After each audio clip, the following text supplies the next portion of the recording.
വളരെ ആസൂത്രിതമായി നടന്ന കൊലപാതകം. ബംഗളൂരുവിലെ യുവ ഡോക്ടർ കൃതികയെ ഭർത്താവ് അനസ്തേഷ്യ നൽകി കൊലപ്പെടുത്തിയ കേസ് ആരോഗ്യ മേഖലയെ ഒന്നടങ്കം നടുക്കിയിരിക്കുകയാണ്. സ്വാഭാവിക മരണമെന്ന രീതിയിൽ എഴുതിത്തള്ളിയ കേസിൻ്റെ ചുരുളഴിച്ചത് കൊല്ലപ്പെട്ട ഡോക്ടറുടെ സഹോദരിക്ക് തോന്നിയ സംശയമാണ്. കൊലപാതകം നടന്ന് 5 മാസത്തിന് ശേഷമാണ് പ്രതി ഡോക്ടർ മഹേന്ദ്ര റെഡ്ഡിയെ പോലീസ് അറസ്റ്റ് ചെയ്തത്. ഭാര്യയെ കൊലപ്പെടുത്തിയ ശേഷം തെളിവ് നശിപ്പിക്കാനും അന്വേഷണം വഴിതിരിച്ചുവിടാനും ഇയാൾ ശ്രമം നടത്തിയിരുന്നു. എന്തിനാണ് കൃതികയെ മഹേന്ദ്ര കൊലപ്പെടുത്തിയെന്ന കാര്യത്തിൽ ഇപ്പോഴും വ്യക്തത വന്നിട്ടില്ല.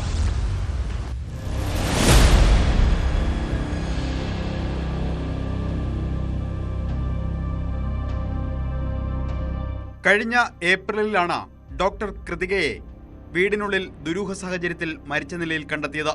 വീട്ടിൽ വെച്ച് ശാരീരികാസ്വാസ്ഥ്യം അനുഭവപ്പെട്ടെന്നും തുടർന്ന് ഭാര്യയെ ആശുപത്രിയിൽ എത്തിച്ചെന്നുമായിരുന്നു ഡോക്ടർ മഹേന്ദ്ര റെഡ്ഡിയുടെ മൊഴി.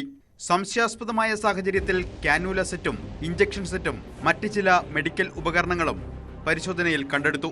ഇതിനിടെ ഡോക്ടർ കൃതികയുടെ ആന്തരികാവയവങ്ങൾ രാസപരിശോധനയ്ക്കും അയച്ചു. ഈ പരിശോധനയിലാണ് ശരീരത്തിൽ അനസ്തേഷ്യയ്ക്ക് നൽകുന്ന മരുന്നിന്റെ സാന്നിധ്യം കണ്ടെത്തിയത്.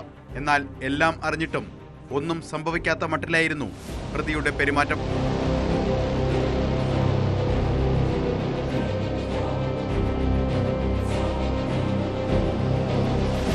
ഡോക്ടർ എന്ന നിലയിലുള്ള പരിജ്ഞാനം ഉപയോഗിച്ച് കൃത്യമായ ആസൂത്രണത്തോടെയായിരുന്നു മഹേന്ദ്രയുടെ നീക്കങ്ങൾ. കൃതികയുടെ ആരോഗ്യസ്ഥിതികളെക്കുറിച്ച് നിരന്തരം മഹേന്ദ്ര അന്വേഷിച്ചുകൊണ്ടിരുന്നു. ഇഞ്ചിഞ്ചായി കൊലപ്പെടുത്തുകയായിരുന്നു ലക്ഷ്യം. ഏപ്രിൽ 23-ന് കൃതികയ്ക്ക് അനസ്തേഷ്യ നൽകിയ ശേഷം മഹേന്ദ്ര തൊട്ടടുത്ത മുറിയിൽ പോയി സുഖമായി ഉറങ്ങി. പിറ്റേ ദിവസം രാവിലെ അബോധാവസ്ഥയിൽ കൃതികയെ കണ്ടതോടെയാണ് ആശുപത്രിയിൽ എത്തിക്കുന്നത്. അപ്പോഴേക്കും കൃതിക മരിച്ചിരുന്നു. മൃതദേഹം പോസ്റ്റ്മോർട്ടം ചെയ്യരുതെന്ന് മഹേന്ദ്ര നിർബന്ധിക്കുക മാത്രമല്ല സ്വന്തം നാട്ടിൽ തന്നെ ദഹിപ്പിക്കണമെന്നും വാശി പിടിച്ചു. ഇതിനായി കൃതികയുടെ അച്ഛനെക്കൊണ്ടും മഹേന്ദ്ര സമ്മർദ്ദം ചെലുത്തിച്ചു. ഇതിന് ആശുപത്രി അധികൃതർ വഴങ്ങാതിരുന്നതും